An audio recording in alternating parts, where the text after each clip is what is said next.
I think that we need, in order to sketch the situation, we need to make some positions clear and to say some truths loudly, so we can be aware of what is our starting point for analysis and for taking decisions further on.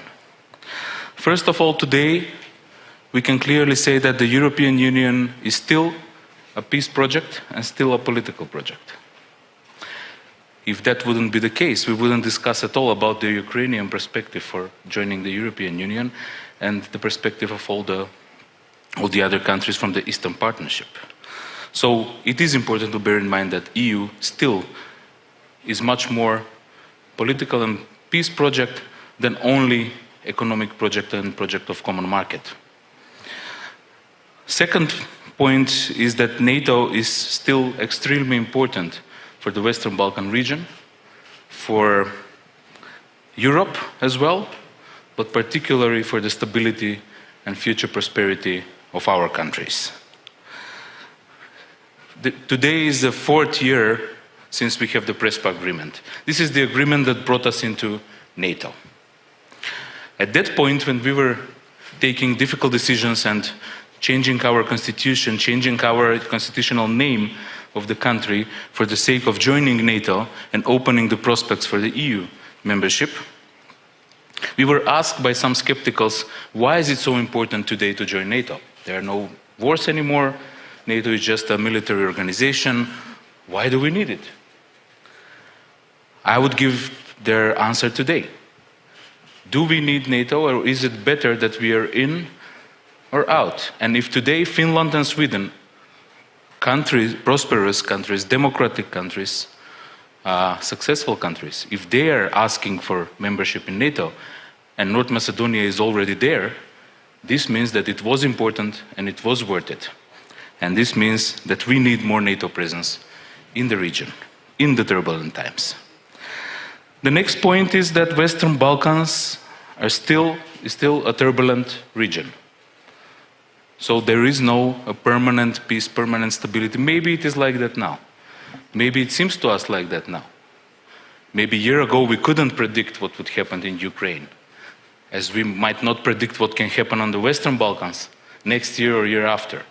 But we have to keep in mind that Western Balkans is a turbulent region with open issues across it, Bosnia and Herzegovina, Kosovo and Belgrade-Pristina dialogue, the issue of our European perspective of North Macedonia and Albania, and our dispute with Bulgaria.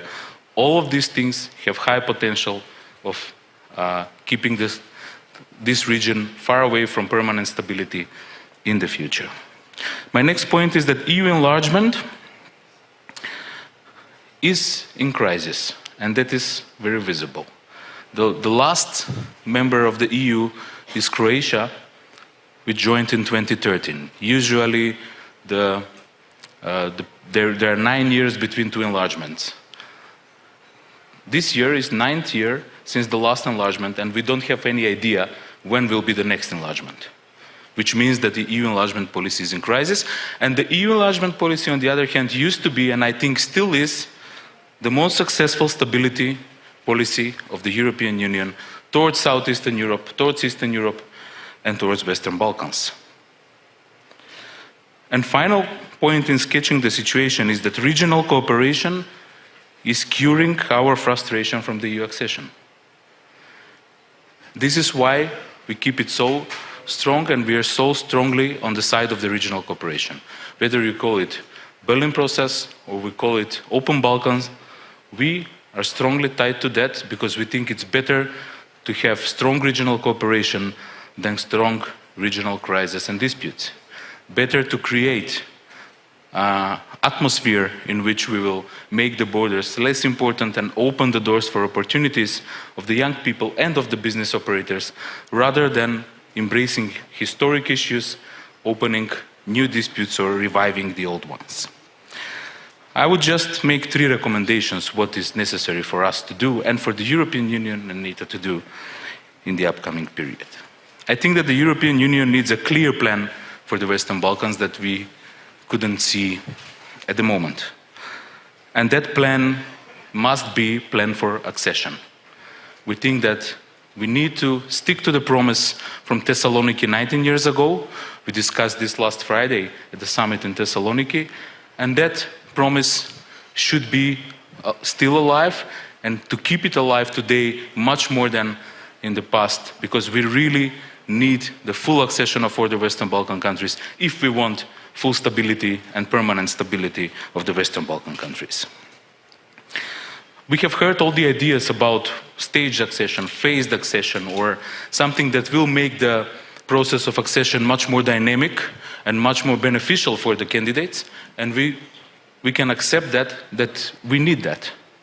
We need it as soon as possible. We need a dynamic accession process that will open the doors for socializing of our institutions, politicians and citizens much more before we become actual members of the European Union. And this is why we need an accession plan with a time frame when these countries can become, even in those stages, members of the European Union, even with some reservations and derogations that have not been introduced so far, like the veto power, like the numbers of commissioners, etc. In that regard, European political community is also an important idea that will bring us strategic discussions on the table of all the democratic European countries. We think that is important, but that cannot and must not be a substitute for our full membership, particularly of the countries of the Western Balkans that are fully surrounded by member states of the European Union. And finally, whatever happens next week in the June summit and in the further days with the next presidencies, I think that it is important that Western Balkan countries and Western Balkans as a region is not being forgotten by the European Union and by NATO, so we don't feel to be left alone, because we know that third countries and third parties would definitely come inside much deeper than they are now if there is such a situation. We know that the Russian policy on the Western Balkans is not very full of content, but it's clear that they want to prove to the people of the region that EU is a failure for Western Balkans, that EU doesn't work for us. We think that we can beat that perception only with strong policies of full presence of NATO and full presence of EU and clear plan for accession of the Western Balkan countries in the European Union.